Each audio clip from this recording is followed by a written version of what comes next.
আজকে অভাবে পড়িয়া দেখেন আপনার আর ভাই নাই। অনেক সময় তো বর্তমানে মাও নাই, বাবু নাই। মা বাবা বলে যে নিজেরটা নিজে কইরা খা। বর্তমানে বাস্তব না বাস্তব আপনারা বলেন। যে ছেলে কামাইতে পারে তারও আদর, তার বউরও আদর, তার ছেলে মেয়েরও আদর, নাতি নাতির বুকে টাইনা নাই। আর যে ছেলে সংসারে টাকা দিতে পারে না তারও দাম নাই, তার বউরও দাম নাই, এমনকি ছোট ছোট বাচ্চা নাতি নাতিরও দাম নাই। কথা বলেন ঠিক না? এই বাস্তবতা মানতে না চালেও মেনে নিতে হবে যারা বুদ্ধিমান আছে, জ্ঞানওয়ালা। রব বলে যে দিলটা কাউকে দিস না যারা ভেঙে দিতে পারে, বরং দিলটা আমি রবের নামে ছেড়ে দে।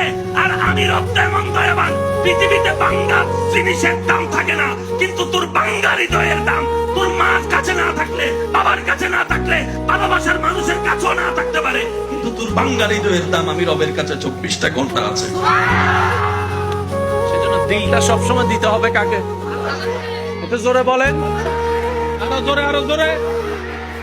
বান্দা হিসেবে দিব আল্লাহকে, উম্মত হিসেবে দিব নবীকে।